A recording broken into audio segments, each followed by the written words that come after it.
Hey up everybody, my name's Joshua Morrison, director of Johnny Moz's Lessons in Confidence. Today I want to talk a little bit about this sort of feeling that you might get where you kind of don't feel like a real person.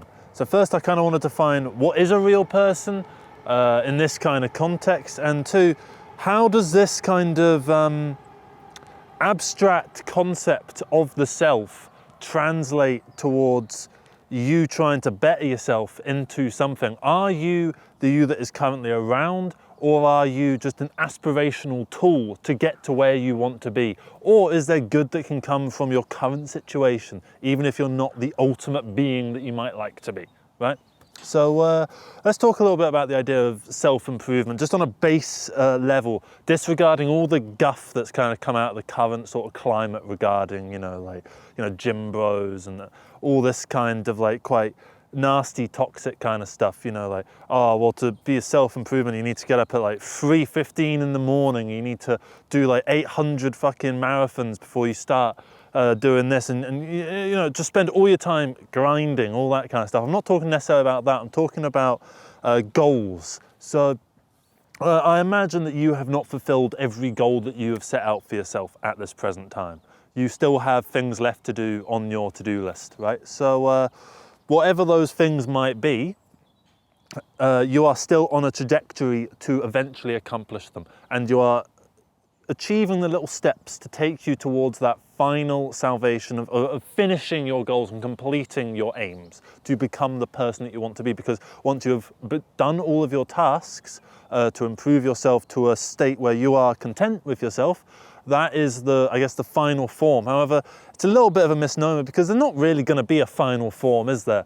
You see like 70 and 80 and 90-year-olds still learning stuff about the world. You still see someone who's, double or triple your age, still finding things out about themselves and about the world that they live in, and still, adding things to that to-do pile. So there's never going to be a finished state. Because think about it, right? If you were to get to some final form, wouldn't that be a little bit sad? There's nothing left to do. There's nothing left to accomplish. There's nothing left to learn. I've done everything. I'm content. I wouldn't mind a little bit of that, in the couple of years just before I die, but I don't want to get to that point at like the age of 35 and then have to be around for another 40 years, just pissing about doing nothing. Just, I now completed all my goals, so I might as well just sit here and just do nothing. At that point I just come up with new goals, and then the whole cycle would repeat. And that's totally fine. So say that you haven't completed your goals, right? And you're actually falling quite a bit behind on your goals, right? I don't know what those goals might be, but let's just take some common things that everyone has, right? Generally, that a functional adult has. A car, a driving license, a job, some semblance of a trajectory towards their career, or maybe they're achieving their career. Maybe some higher level of education or a trade, some level of cultural awareness in their own sort of field. Some people like, abstract kind of art and like going to art museums. Some people engage with film and that kind of thing. Some people have a wide plethora of knowledge of music and stuff like that. They have something, a hobby, a worldview to impart onto others if they were asked, right? And then maybe, a collection of friends, from different sort of backgrounds and regions, and with backgrounds and stuff like that, that can inform you and your own worldview. Some semblance of, a passion and a drive outside of just your traditional career, Those are the sort of things that would define a fully functioning person, right? In terms of like just concepts. And things as well, I could just go on and say like, you need to be married and have 2.3 children to be a real person. Like that's the extreme end of this. I feel like there needs to be some definition of what a successful person is, right? And this is kind of my definition of it. It's someone who generally has their life in order, and to have their life in order, here is the definition which I just gave you, right? And but that kind of implies that if you haven't achieved the things that are in that definition, that you aren't successful, that you aren't worthwhile, right? And I think that that's kind of harmful, because if you're already behind, sort of getting yourself put down by other people, or like believing that you are worse than others because you haven't succeeded at your goals, that you're maybe falling behind compared to your peers, If you're going to get yourself down about that, then that's only going to worsen the issue, because why haven't you succeeded like your peers? Are you at some kind of disadvantage? Well, no, not in a physical way. I mean, I might have come from the same background, might have had the same opportunities. You just weren't able to leverage them the same way that they were. So is it an ability thing? Does that mean that you are just worse than those people? Is there an element of luck provided to it? Although that kind of in itself denigrates the achievements of your successful peers, as if like, oh yeah, they just got lucky. But then like, look at this YouTube channel. It's got 50,000 subscribers, right? And I have nothing to owe to it but luck. I mean, yeah, I put effort into making the videos, but realistically, I could have put just as much effort into the videos and gotten no views at all. So I think luck certainly has a part to play in it, but you can't really rely on it to engage with this topic. Hello, how you doing? And so, yeah, what else could you do to define your success in terms of this comparison kind of thing? Because even though they say don't compare yourself to others, and I'm not encouraging you to compare yourself to others, I'm saying you've already compared yourself to others and you've noticed that you're not really that good compared to them. How do you get yourself out of that trap? You can't just forget the comparison, so you need to figure out some way of justifying your own existence to yourself. And you shouldn't have to justify your existence to yourself. You shouldn't have to justify who you are to yourself, right? If you haven't achieved the things that your peers have, all you can do really is start chipping away, right, at this big boulder that's sort of sitting on top of you. There's so many things to do, and you can only keep unraveling the to-do pile. Okay, it'll just keep going and going. Say if you need to get a driving license, you need to get a job, and you need to do this, and you need to do that, right? Once you've done this, that, get a job and a driving license, there's going to be a million new things that need to be done, right? There's going to be so many additional things that come. With every task you complete, another task will appear. With every task that you complete that's just appeared, another 3 will appear. It's like, what's the hydra thing, where you chop one head off and then like more heads appear, right? But at the same time, you need to keep fighting, you need to keep doing it, you need to keep going against this big beast of life that's trying to get you down, trying to put you down in the dumps. Because, the world at the end of the day is kind of against you. The odds aren't in your favor. Right? There's, 8 billion of us right now, all from various backgrounds, all trying our best, right? And you're not going to be one of the top 1%, most likely, in terms of, your drive and ability to achieve, right? There's people out there that get up at 4 a.m., right? Go to their first job at 5 a.m. and then work that job until 2 p.m. and then come home, have a quick shower, and then they go out to their second job for 4 p.m. and then they work that until 10 p.m. and then they come home at 11 p.m. and sleep and get up at 3 and do it all again, right? 6 days a week, right? I don't know how they do it. I don't have a clue how they do it, but they do manage it. But just doing that on its own doesn't necessarily mean that they're guaranteed success, because there's a big excess of wealth inequality in not just this country, but in pretty much every country, and it's only widening thanks to, the continual conservative sort of policies and stuff like that. But I don't really want to get into the political side of this. I want to stay more within the sense of self, right? It's very easy to get your sense of self lost amongst the guff of the world, and seeing, other people, right? Say you go out to meet your friends, right?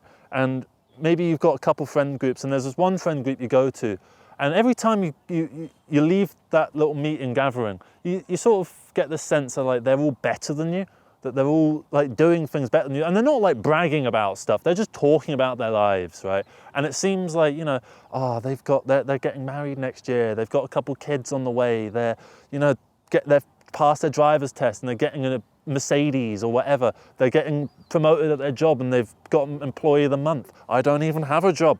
How am I supposed to compare with this? I'm basically a NEET, right?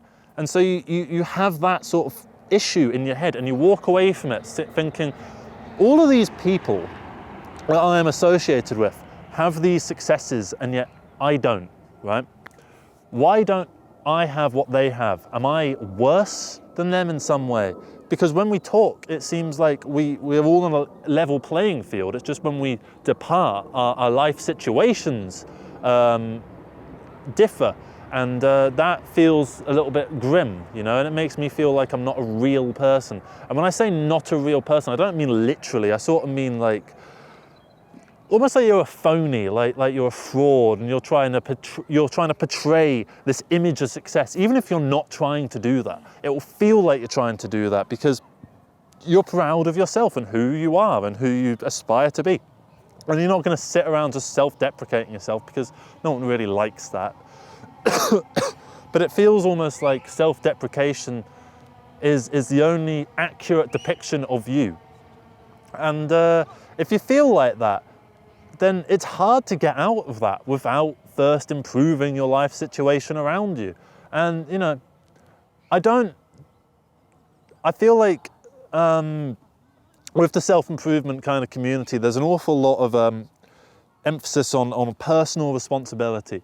And I do agree with the idea of personal responsibility being a good thing. However, I also understand that, you know, there's systems of I can't really get into it in super educated detail, because I'm not exactly a Gary Stevenson or anything like that.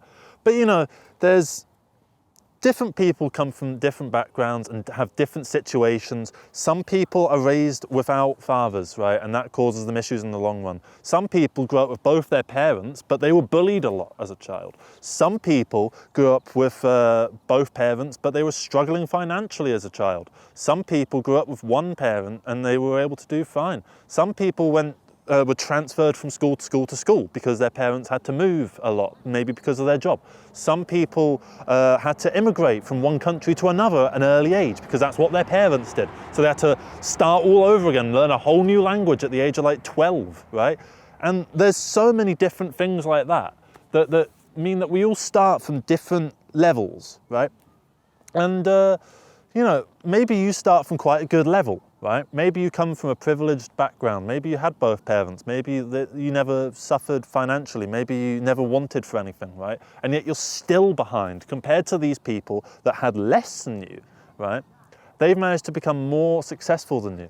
And that is a very hard sort of thing to accept, because it makes you feel like you are a worse person than them, right? Because they have managed to succeed at this thing in which you haven't, right?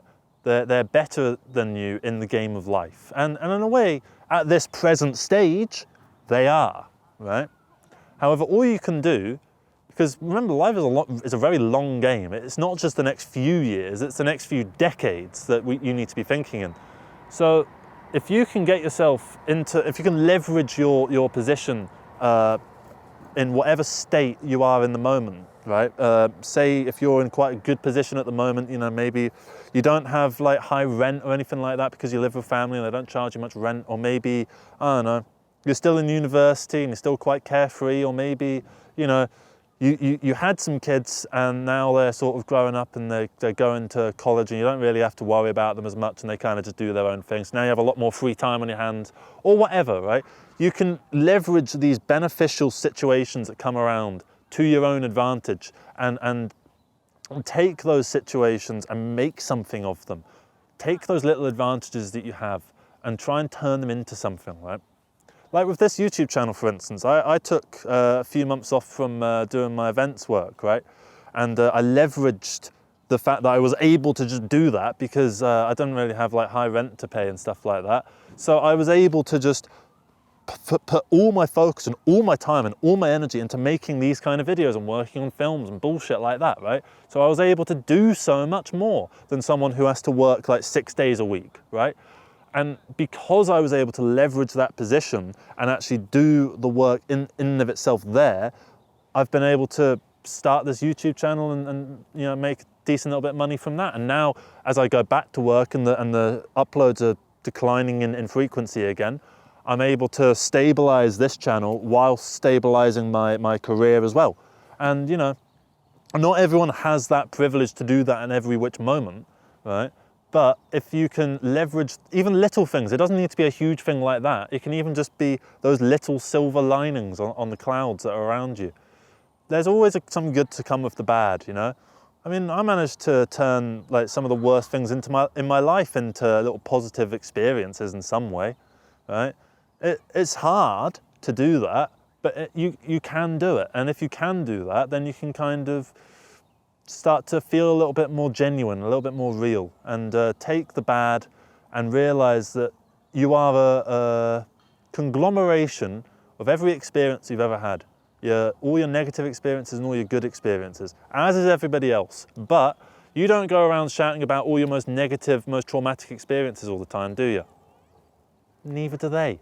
So don't worry so much about it, because we're all phonies at the end of the day. None of us are real people if we're going to go by that fucking metric. No one's perfectly enlightened and perfectly got everything sorted out and has completed every task they're ever going to complete in their life, right? So don't worry so much about who you are in comparison to others, just who you are in comparison to yourself, you know, and where you were. Do you think you're going on a good trajectory? Do you think you're doing all right? And if you're not, how can you improve your situation in an objective way without over-emotionalizing it? That's not a real word. And yeah, I suppose that's going to be the video. Thank you so much for watching. I hope it made some level of sense. I know it was a little bit all over the place. We've gone in some weird directions with it. Yeah, let me know your thoughts if you agree or disagree with the video, and let me know if you feel like a real person. And if you don't feel like a real person, why don't you feel like a real person? And do you kind of understand what I mean by not feeling like a real person? Because you might talk to other people and it just seems like they've got their life in order and you don't. And why don't you have your life in order? Is it because you're shit?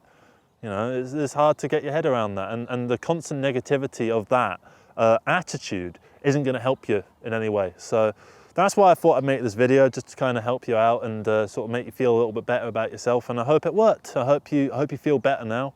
If you don't, well, sorry, you can dislike the video if you want. But it's not really going to make you any happier, is it? So yeah, thank you very much for watching, everybody. Take care and bye-bye.